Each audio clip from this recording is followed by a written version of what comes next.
అబ్బో ఇక్కడ కేజీ చీరలు కొంటే అర కేజీ చీరలు ఫ్రీ అంట. మంగళ్య షాపింగ్ మాల్, కేజీల్లో సేల్, టన్నుల్లో ఆనందం. జర్నలిజం కాదా అంటే కాదు. ఇప్పుడు ముందంటే ఏదో 4 పేపర్లు ఉంటే జర్నలిజం అనేవాళ్ళం. ఏదో 4 తర్వాత 2-3 ఛానళ్ళు వచ్చినాయి, ఛానల్ అనేవాళ్ళం. ఇవాళ ఏంటంటే సోషల్ మీడియా వచ్చినాక ఎంతమంది మనం సినిమా ఏదైనా పిలిస్తే, మీడియా పిలిస్తే 200 మంది వస్తున్నారు. వీళ్ళంతా జర్నలిస్టులు అంటే జర్నలిస్టులే అంటున్నారు. సో ఇది ఏది జర్నలిజం ఏది కాదు, జర్నలిజం మీద మనం డిస్కషన్ పెడతానికి లేదు. What is journalism, what is reporting అనే డిస్కషన్ వస్తే దానికి ఉండే తేడా దానికి ఉంది, దీనికి ఉండే తేడా ఉంది. వాట్ ఈజ్ రివ్యూ వేరే ఉంది. సో ఇవన్నీ మాట్లాడుతామంటే అది వేరే చర్చ అది. సో వీళ్ళలో ఎవరు రివ్యూవర్స్ కాదు, వీళ్ళు ఎవరు క్రిటిక్స్ కాదు. వీళ్ళలో మెజారిటీ, అందరూ కాదు, అందులో కొంతమంది నిజమైన క్రిటిక్స్ ఉన్నారు, నిజమైన రివ్యూవర్స్ ఉన్నారు. సో వీళ్ళందరినీ మనం సీరియస్గా తీసుకోవడం అనవసరం. ఎందుకంటే వాళ్ళు యూట్యూబ్ వచ్చినాక అది అందరికీ కొంతమందికి ఉపాధి అయిపోయింది. ఎక్కువగా యూట్యూబ్లో నెగిటివిటీ వస్తే డబ్బులు ఎక్కువ వస్తాయి. సో ఎక్కువ మంది నెగిటివ్ రాయటానికి ఇష్టపడతారని డబ్బులు వస్తాయి. పాజిటివ్గా మాట్లాడితే డబ్బులు రావు. ఏదైనా మంచి చెప్పామనుకోండి, బాబు మీరు ఇట్లా ఉండకూడదని చెప్పామనుకోండి, ఎవరు చూడరు. ఇట్లాగే ఉండాలని చెప్పామనుకోండి, అందరూ బ్రహ్మాండంగా ఉంటుంది. దీనికి ఇంటర్లింక్గా ఇంకో క్వశ్చన్ ఉంది సార్. మీకు ఇండస్ట్రీలో పిఆర్ వ్యవస్థ గురించి ఐడియా ఉంటుంది. రీసెంట్గా సితారా నాగవంశీ గారు మాట్లాడుతూ పిఆర్స్ మమ్మల్ని బ్లాక్మెయిల్ చేస్తున్నారు. అంటే సార్ మనం ఆ పని చేయకపోతే సినిమాకి బ్యాడ్గా రాస్తారు, సార్ మనం వాళ్ళకి బ్యాన్ కార్డ్స్ ఇవ్వకపోతే సినిమాకి బ్యాడ్గా రాస్తారు, సార్ మనం ఈ ఫంక్షన్ చేయకపోతే సినిమాకి బ్యాడ్గా రాస్తారు అని ఆయన ఓపెన్గా చెప్తున్నారు. పిఆర్ వ్యవస్థ నిర్మాతలను బ్లాక్మెయిల్ చేస్తుంది. వీళ్ళ పోడు పర్లేక మేము అదనంగా ఇంకో 30-40 లక్షలు ఖర్చు పెట్టాల్సి వస్తుంది. అంటే ఏ నిర్మాతకు కూడా ఇప్పుడు ఆయన మాటల ప్రకారం నిర్మాతలకి పిఆర్ వ్యవస్థను కానీ, ఈ ఫిల్మ్ జర్నలిజంలో సోకాల్డ్ జర్నలిజం అని చెప్పుకుంటున్న వాళ్ళని కానీ ఎంటర్టైన్ చేయాలని ఏ నిర్మాతకి లేదు. అంటే నిర్మాతలను బ్లాక్మెయిల్ చేసే స్టేజ్కి ఈ పిఆర్ వ్యవస్థ కానీ ఫిల్మ్ జర్నలిజం కానీ వెళ్ళిందే. అసలు ఆ మాట తప్పది. ఇప్పుడు బ్లాక్మెయిల్ చేయబడే పరిస్థితులు నేను ఉన్నానా లేదా? నేను ఒక నిర్మాతగా నా కంటెంట్ని నేను నమ్మాలి. సార్ నేను ఎవరిలో చెప్పిన మాట విని చేయాల్సిన అవసరం లేదు. నాకు అవగాహన ఉండాలి. నేను సినిమా తీసినప్పుడు నేను ఇది చేస్తే ఇది ఉంటుంది, ఇది చేస్తే ఇది ఉంటుంది. సలహాలు తీసుకోవటం తప్పులేదు, సలహాలు ఎవరైనా చెప్తే వినటం తప్పులేదు. బట్ సలహాని ఎంతవరకు మనం వాడుకోవాలనేది మనం ఆలోచించుకోవాలి. పిఆర్లు ఏదో చెప్తూ ఉంటారు. ఇప్పుడు ఏమవుతుంది, ఇప్పుడు నేను ఏం చేస్తాను, సినిమా తీసాను అనుకున్నాను ఫర్ ఎగ్జాంపుల్. ఆ సినిమా తీసినాక ఒక సినిమా ఫ్లాప్ అయింది. ఫ్లాప్ అయితే నీ బోటోడు వచ్చి, సార్ మీరు సరిగ్గా ప్రమోట్ చేయలేదు సార్ అంటాను. సరిగ్గా ప్రమోట్ చేయలేదంటే నేనేమంటాను, పిఆర్ని పట్టుకుని నువ్వు సరిగ్గా పిఆర్ చేయలేదురా అంటాం. పిఆర్ చేయలేదంటే ఆ పిఆర్ ఏమంటాడంటే, నువ్వు అదిగో అక్కడ కవర్ ఇవ్వలేదు, లేదా ఇక్కడ నువ్వు ప్రీ రిలీజ్ ఫంక్షన్ పెట్టలేదు, లేదంటే ఆడియో ఫంక్షన్ పెట్టలేదు, ఏదో పెట్టలేదు, పెట్టుంటే పబ్లిసిటీ అయ్యేది, లేదంటే సోషల్ మీడియా వాళ్ళకి డబ్బులు ఇచ్చి ఉండాల్సింది, లేకపోతే నువ్వు ఇందాక చెప్పినట్టు ఆడియో కొని ఉండాల్సింది, వ్యూవర్షిప్ కొనాల్సింది, ఇటువంటి రకరకాలు ఏదో చెప్తూ ఉంటారు. ఇవన్నీ చేసినప్పుడు మిలియన్స్ ఆఫ్ వ్యూస్ వచ్చిన సాంగ్స్ వచ్చిన సినిమా ఉంది. దానికి ఓపెనింగ్ రాని సినిమాలు చాలా నేను చెప్పగలను, పేర్లు చెప్పగలను. మరి ఎందుకు రావట్లేదు అంటే ఏది బ్యాడ్ టాక్ అంటారు, బ్యాడ్ రివ్యూస్ అంటారు. మనకి మొన్న వచ్చిన కల్కి సినిమా ఉంది, 2.5 ఇచ్చారు చాలామంది, బ్యాడ్ రివ్యూ కూడా ఉంది. మరి అది చాలా 1200 కోట్లు 1300 కోట్లు చేసిందిగా. మరి ఎందుకు చేసింది? దేవరా సినిమా పోయిందన్నారు, దానికి 2.5 ఇచ్చారు. మరి అది 300-400 కోట్లు చేసిందిగా. సో ఇవన్నీ రివ్యూలను చూసి వస్తారు జనం, రివ్యూలు చూస్తే రారు, లేకపోతే పిఆర్ చెప్తే చేశాడు అనేది. మనం మన సినిమా తీసి సార్ వర్షం వచ్చిందానికి నాకు కలెక్షన్ లేవు, ఎండ ఎక్కువగా ఉంది కలెక్షన్ లేవు, మరి పక్క థియేటర్లో సినిమా ఫుల్ అవుతుంది, పక్క థియేటర్లో సినిమా ఫుల్ అవుతుంది, నా థియేటర్లో ఫుల్ అవట్లా. నా సినిమాకి ఎండ, నా సినిమాకి వర్షం వస్తుంది, కానీ పక్క సినిమాకి ఎండ వర్షం రాదా? సో ఇవన్నీ మనం వంకలు పెట్టుకున్నాం. వంకలైనా మాకు డొంకంతా తిరిగింది అంటారు. అది అంటే పిఆర్లు తప్పేం లేదు. పిఆర్లు వాళ్ళు పాప మంచి చేయాలని అనుకుంటారు.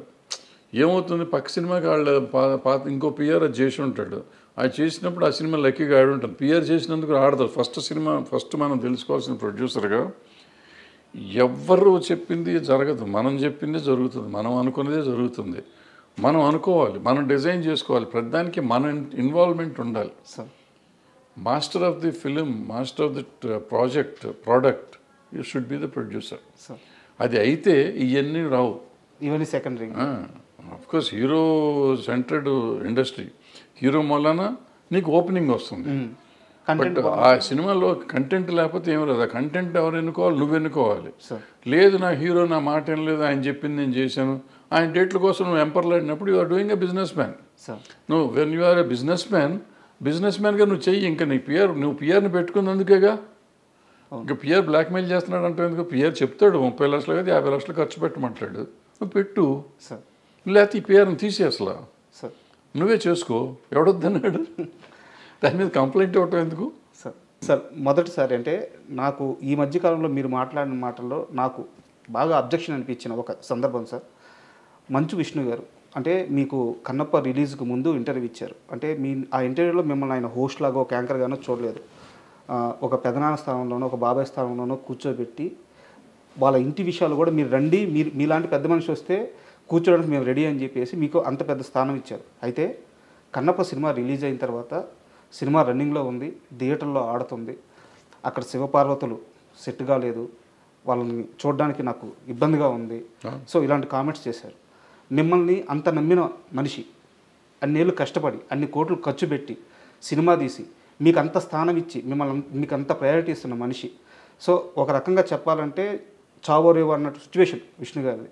అలాంటి టైంలో మీరు అలాంటి కామెంట్స్ చేయడం కరెక్ట్ అంటారా? 100% తప్పేం లేదు. ఎప్పుడు చెప్పాను నేను? 9వ రోజు చెప్పా సార్. 9వ రోజు చెప్పాను నేను చూసింది 8వ రోజు సినిమా, 9వ రోజు పెట్టా, 10వ రోజు పబ్లిష్ అయ్యి ఉంటాను నాకు తెలిసి. అంతే సార్. 10 రోజుల తర్వాత అప్పటికి అయిపోయింది సినిమా, కలెక్షన్లు అయిపోయినాయి.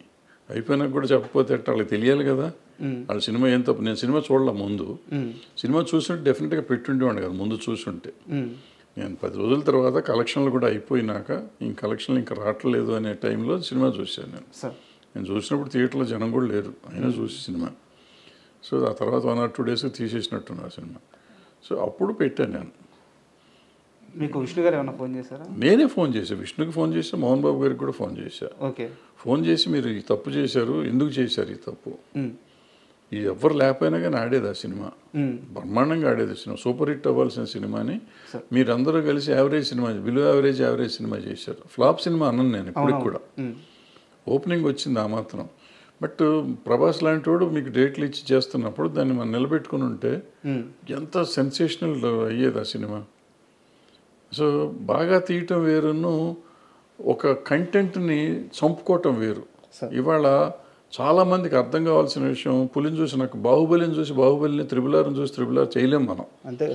మనకి ఈ కాళహస్తి మహత్యం కానీ భక్త కన్నప్ప కానీ 2-3 వర్షన్స్ 4-5 వర్షన్స్ తీశారు. ఇప్పటికి 10 సార్లు తీశారు సినిమాలు. తెలుగులో 2-3 సార్లు వచ్చినా మిగతా భాషలో కూడా తీశారు.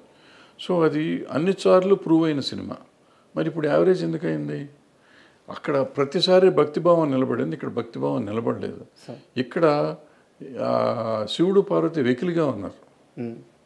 అది చెప్పాలి. నేను చెప్పాను, డైరెక్ట్గా ఫోన్ చేసి చెప్పాను. నేనే ఇట్లా యూట్యూబ్లో పెట్టుకోవాలా, యూట్యూబ్లో పెట్టే ముందే ఫోన్ చేశాను. పెడతానని చెప్పలేదు, అది వేరే. బట్ వాళ్ళకి ఫోన్ చేసి చెప్పాను, ఇద్దరికి చెప్పాను. మోహన్ బాబు గారిని గట్టిగా అన్నాను నేను, మీరు పట్టించుకుని ఉంటే ఇట్లా ఉండదు సినిమా. ఎందుకంటే ఆయన అసిస్టెంట్ డైరెక్టర్ చేశాడు, యాక్టరు, మంచి యాక్టరు, ఆయనకు తెలుసు, అన్ని విషయాలు తెలుసు. మరి పట్టించుకోకుండా భక్తి లేకుండా సినిమా తీసి భక్త కన్నప్పని వారియర్ సినిమా చేస్తే ఎట్లా ఉంటుంది సినిమా?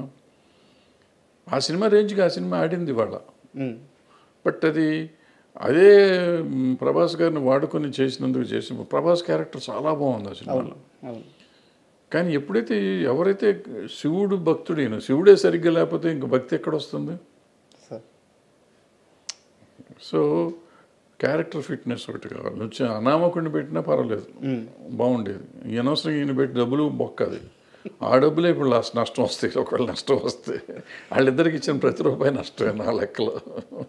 అంటే సో అందుకని ఇప్పుడు మీరు అన్నారు, మీరు ఇంతకుముందు కూడా అన్నారు, నాకు ఈగో అనో లేకపోతే కోపం అనో ఇంకోటనో మన వాళ్ళకు కూడా మనం చెప్పకపోతే ఏంటి?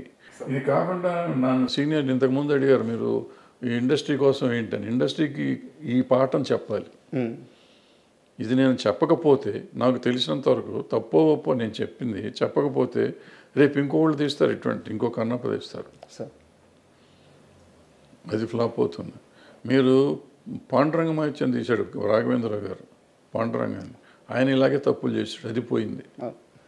సో భక్తి సినిమాని భక్తి భావంతో మీరు తీయకపోతే ఆ సినిమాలు పోతాయి. మీరు పాండురంగ సినిమా తీసుకోండి, కన్నప్ప తీసుకోండి, ఇంకోటి తీసుకోండి, మరి బాలకృష్ణ గారు రాఘవేంద్ర గారు పెద్ద సినిమానే కదా అది. అవును. మరి ఎందుకాళ్ళ పాటలు కూడా పాటలు కూడా బాగానే హిట్ అయినాయి, ఎందుకాళ్ళ దాంట్లో పాత సినిమాలో ఉన్న భక్తి ఏది, ఆ ఎమోషన్ ఎక్కడ దొరికింది? రాలేదు. ఎందుకు రాలేదు? ఎందుకు తీయలేకపోయారు మీరు? సో ఏదో మార్పులు మీరు చేద్దాం అనుకుంటే అవ్వదు. అది ఏదో చేసేద్దాం, వాళ్ళు చేసిన దానికంటే మనం గొప్పగా చేద్దాం, గొప్పగా చెయ్యండి. ఆ భక్తి పారవస్యం ఎవరికైనా రావాలి. సినిమా చూస్తా అంటే అనుభూతి రావాలి, రోమాలు నెక్కిపోవాలి. భక్తి సినిమాల్లో ఉండే అడ్వాంటేజ్ అది. సినిమా రిచ్గా తీశారా, ఖర్చు పెట్టారా లేదా కాదు, భక్తి వచ్చేస్తుంది ఆటోమేటిక్గా. నేను దేవుడి దండం పెట్టను, కానీ భక్తి సినిమాలు చూస్తుంటే నా కళ్ళెమ్మటి నీళ్ళు వచ్చేస్తాయి, ఒక రకమైన జలధరింపు వస్తుంది బాడీలో సినిమాలు చూస్తుంటే. అది అంటే యాజ్ ఎ కామన్ ఆడియన్స్, భక్తుడు సినిమా దేవుడు కాదు కాదు అక్కడ ఎమోషన్ వస్తుంది. ఇప్పుడు అన్నమయ్య సినిమా చూస్తాం, అన్నమయ్యలో ఆయన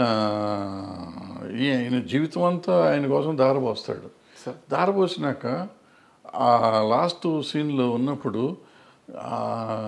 అప్పుడు జోలపాట పాడావు చూడు అంటే ఆయన విష్ణుమూర్తి పాడతాడు, వెంకటేశ్వర స్వామి పాడతాడు ఆ పాట. అవును, నా పాట మీ నోటికి అంటే నేను జన్మ తరించింది అయ్యా అంటా ఉంటే వాళ్ళ వాళ్ళ వాళ్ళ వాళ్ళు ఈ రోజుకి ఏడుస్తాను నేను. అది 20 సార్లు చూశాను నేను, చూసి ఉంటా 20-30 సార్లు చూసి ఉంటా.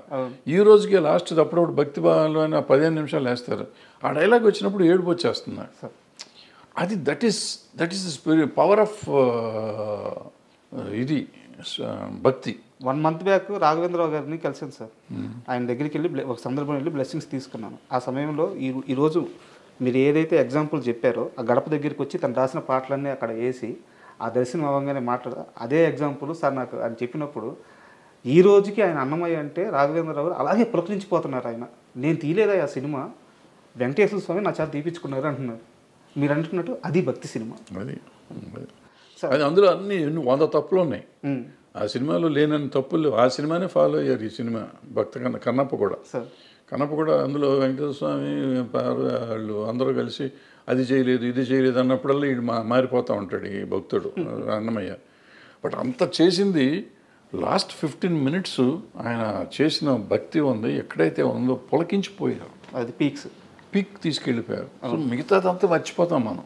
సార్ ఆయన దగ్గరికి వెళ్ళి ఒక సందర్భం వెళ్ళి బ్లెస్సింగ్స్ తీసుకున్నాను. ఆ సమయంలో ఈరోజు మీరు ఏదైతే ఎగ్జాంపుల్ చెప్పారో ఆ గడప దగ్గరికి వచ్చి తను రాసిన పాటలన్నీ అక్కడ వేసి ఆ దర్శనం అవ్వగానే అదే ఎగ్జాంపుల్ సార్ నాకు అని చెప్పినప్పుడు ఈ రోజుకి ఆయన అన్నమయ్య అంటే రాఘవేంద్రరావు గారు అలాగే పులకరించిపోతున్నారు. ఆయన నేను తీయలేదా ఆ సినిమా, వెంకటేశ్వర స్వామి నా చేత తీపించుకున్నారు అంటున్నారు. మీరు అంటున్నట్టు అది భక్తి సినిమా. అది అందులో అన్ని 100 తప్పులు ఉన్నాయి. ఆ సినిమాలో లేనన్ని తప్పులు ఆ సినిమానే ఫాలో అయ్యారు. ఈ సినిమా కన్నప్ప కూడా అందులో వెంకటేశ్వర స్వామి వాళ్ళు అందరూ కలిసి అది చేయలేదు ఇది చేయలేదు అన్నప్పుడల్లా వీడు మారిపోతూ ఉంటాడు ఈ భక్తుడు అన్నమయ్య. బట్ అంత చేసింది లాస్ట్ 15 minutes ఆయన చేసిన భక్తి ఉంది, ఎక్కడైతే ఉందో పులకించిపోయారు. అది పీక్ తీసుకెళ్ళిపోయారు. సో మిగతాదంతా మర్చిపోతాం మనం. అది that is film making. Pushpa cinema మీద మీ అభిప్రాయం ఎప్పటికైనా మారిందా? నేను అభిప్రాయపడ్డాను. నేను సినిమా బాగానే ఉందిగా. సినిమా బాగుంది. సినిమా మీరు చూడకముందు స్మగ్లింగ్ ఏదో చెప్పారు నాకు, స్మగ్లర్ అంట, పోలీస్ ఆఫీసర్ ఉండే పూల్లో పాసు పోస్తాడని చెప్పేసి ఇట్లాంటి కామెంట్స్ విన్నాను. సో నాకు సినిమా చూడబుద్ధి కావట్లేదు అని చెప్పేసి మీరు ఒక స్టేట్మెంట్ అన్నారు. సినిమా చూసిన తర్వాత మీ అభిప్రాయం మారిందా? సినిమా కూడా నేను ముక్కలుగా చూసాను. నాకు సినిమా పెద్దగా అంటే బట్ నాకు సెకండ్ హాఫ్ నచ్చిందని చెప్పాను. తర్వాత వీడియో పెట్టాను, మీరు చూడలేదేమో. సెకండ్ హాఫ్లో ఫ్యామిలీ ఎలిమెంట్ ఏదైతే ఉందో, మిగతా సినిమా అంతా చండాలో నాకు ఇప్పటికీ కూడా. కానీ నా పెద్ద ఇష్యూ మామూలు రెగ్యులర్ కమర్షియల్ సినిమా అదే పెద్ద పట్టింపు కాదు. కానీ వైఫ్ అండ్ హస్బెండ్ ఎలిమెంట్ తీశాడు, అద్భుతంగా తీశాడు. వాళ్ళిద్దరూ ఆ అమ్మాయి ఈయన కోసం, ఈయన అమ్మాయి కోసం పడే పాటలు ఉన్నాయి. పుష్ప రష్మిక కోసం, రష్మిక కోసం, రష్మిక అర్జున్ కోసం వాళ్ళు మాట్లాడే మాటలు కానీ కమర్షియల్గా బాగున్నా కూడా నిజంగా కూడా ఎమోషనల్గా కూడా ఉన్నాయి. ద సేమ్ టైం ఒక భార్యాభర్తల అనుబంధాన్ని అటువంటి క్యారెక్టర్స్ మీద చూపించడం అనేది చాలా గొప్ప విషయం. సార్ ఇప్పుడు ఏదో మామూలుగా మిడిల్ క్లాస్ ఫ్యామిలీలో ఉంటుంది, ఇట్లా డబ్బు ఉండి ఆడ స్మగ్లింగ్ చేసేవాడికి ఒక భార్య మీద అంత ప్రేమ ఉంటుందా? అసలు భార్యను అంత ప్రేమించాలా, ఆ భార్య భర్తను అంత ప్రేమించాలా? అద్భుతంగా ఉంది అది. ఆ ఎలిమెంట్ చాలా బ్రహ్మాండంగా ఉంటుంది ఆ సినిమాలో. సార్ నాది ఇంకో క్వశ్చన్ ఏంటంటే, అంటే ఒక 12-13 ఏళ్ళ నుంచి మీరు నాకు తెలుసు సార్. అంటే నేను మిమ్మల్ని దగ్గరగా చూస్తున్నాను, మీరు ఎక్కడున్నా మీ గురించి నాకు తెలుసదు కాబట్టి నేను మిమ్మల్ని ఫాలో అవుతున్నట్టే. తమ్మారెడ్డి గారికి ప్రతి విషయంలో ఒక అభిప్రాయం చాలా నిక్కచ్చిగా ఉంటుంది, ఆయన ఒక మాట మీద ఉంటారు. బట్ నాకు ఎప్పుడూ కూడా చాలా పెద్ద కన్ఫ్యూజన్ ఏంటంటే మీ విషయంలో, చిరంజీవి గారి విషయం సార్. కెమెరా లేనప్పుడు చిరంజీవి గారి గురించి మీరు ఎంత గొప్పగా చెప్తారంటే, నా బ్రదరయ్యా, నా తమ్ముడయ్యా, అంటే మేము వినున్నాం, మీతో పాటు పనిచేసినప్పుడు మేము వినున్నాం, నా తమ్ముడయ్యా, నేను సినిమాలు తీసాను, నాతో సినిమాలు తీసాడు, నేను ఇచ్చినప్పుడు రెమ్యునరేషన్ తీసుకున్నాడు, మా అనుబంధం ఇట్లాంటిది, నా స్టూడియోలో ఉండేవాడు, ఇంత గొప్పగా చెప్తారు చిరంజీవి గారి గురించి. కెమెరా లేనప్పుడు, నలుగురు మనుషులు క్లోజ్డ్ పీపుల్ ఉన్నప్పుడు. అదే కెమెరా పెట్టంగానే చిరంజీవి గారి అభిప్రాయాలని, ఆయన వెళ్ళే మార్గాలని మీరు క్వశ్చన్ చేస్తూ ఉంటారు. ఇది నాకు అర్థం కాదు సార్ అసలు. అంటే మీ చాలాసార్లు అనుకున్నాను. ఆల్రెడీ ఇంతకుముందు సమాధానం చెప్పాను, మోహన్ బాబు గారి విషయంలో సమాధానం మీకు చెప్పాను, సేమ్ సమాధానం ఇది సార్. ఇప్పుడు ఆయనతో కూడా నేను మాట్లాడి చెప్పినవి ఉన్నాయి కొన్ని. ఆ చిరంజీవి గారికి నాకు ఉన్న అనుబంధం అప్పుడు వేరు, ఇప్పుడు వేరు. బట్ నాకు నచ్చినట్టు చెప్తాను, నచ్చని నాకు మీరు చెప్పినవి అన్నీ నిజం. ఆ నిజం నాకు ఇంకా అనుబంధం అట్లాగే ఉంది నా మనసులో. ఆయనకి మనం ఇవాళ మన చాలా దూరం అయిపోయాం కాబట్టి. బట్ నాకు అనిపించింది చెప్పాలి. ఎందుకు చెప్పాను మోహన్ బాబు గారికి ఆ సినిమాని గురించి ఎందుకు పెట్టారు మీరు, వాళ్ళ జీవితం నాశనం అయిపోతుంది కదా. జీవితం నాశనం అవ్వదు, నెక్స్ట్ టైం ఆ తప్పు చేయకూడదు అనేది నా పాయింట్. ఈవెన్ ఈయనకు కూడా అంతే. ఆయనకి ఇవాళకి నా తమ్ముడే, ఏ రోజుకి నా తమ్ముడే, చచ్చేదాకా నాకు తమ్ముడే అతను, అది కాదంటల్లా. అతని వెల్ విషర్నే నేను. వాళ్ళు ఒప్పుకున్నా ఒప్పుకోకపోయినా, నమ్మినా నమ్మకపోయినా ఆయన వెల్ విషర్నే. వాళ్ళు బాగుండాలి అంటే ఇలాంటి తప్పులు చేయొద్దని చెప్పడం, నా ఉద్దేశంలో ఉన్న తప్పులు చేయొద్దని చెప్తాను, ఇప్పటికి చెప్తాను నేను అనిపిస్తే. ఊరికి ప్రతిదానికి వచ్చేసి పని పాట లేకుండా దాని గురించి ఇప్పుడు మంచి మాటలు చాలా చెప్తాను నేను. చిరంజీవి గారిని చాలాసార్లు చాలామంది తిడతంటే నేను వచ్చి మాట్లాడి అడ్డం పడ్డ రోజులు చాలా ఉన్నాయి. మరి ఎందుకు పడుతున్నాను, నాకేం అవసరం సార్? నాకు అర్థం ఆయన నన్ను అడగడు కదా పాపం. ఎప్పుడు నాకు ఫోన్ చేసి ఏమండి వాళ్ళు ఎవరో నన్ను తిడుతున్నారు మీరు రండి అని పాపం ఎప్పుడు అనలేదు, వాళ్ళు ఏ జోలికి రాలేదు. బట్ ఎవరో అంటే తప్పు కదా. ఒక మనిషిని ఎందుకు ఇష్టాలతో సంబంధం లేదు. ముందు ఒక మనిషిని మనం కాపాడతాం కాదు, అనవసరంగా అతన్ని స్కేప్ గోట్ని చేయకూడదు. ఆయన చిరంజీవి గారు అవ్వచ్చు, ఇంకోళ్ళు అవ్వచ్చు, ఎవరినైనా కానీ మనం అనవసరంగా దాన్ని చేయకూడదు. ఎవరిలో అడ్వాంటేజ్ నోరు ఉంది కదా అని ఎవడు పడితే వాడు ఏది పడితే అది మాట్లాడితే మనం క్షమించకూడదు, వదిలిపెట్టకూడదు. అంటే at least I should raise my voice. ఆయన కోసం నేను మంచి కోసం చెప్తాను. ఏదైనా తప్పు అని నేను చెప్పేది చాలామంది నెగిటివ్గా తీసుకుంటారు. నెగిటివ్ కాదు, నా ఉద్దేశంలో పాజిటివ్. అతనుకున్న చరిష్మాకి ఆయనకున్న దానికి కొన్ని ఆయన చేయకుండా ఉంటే బాగుంటుందని నాకు అనిపిస్తుంది. బట్ ఆయన పరిధిలో ఆయనకుంటే ఆయనకుంటేది మన అవసరం అనుకో ఎక్కువ. బట్ ఆగలేను. అది కూడా ఎవరిని అడిగితే చెప్తాను, కావాలని పెట్టి వీడియో పెట్టి చెప్పడం అనేది నేను చేయను.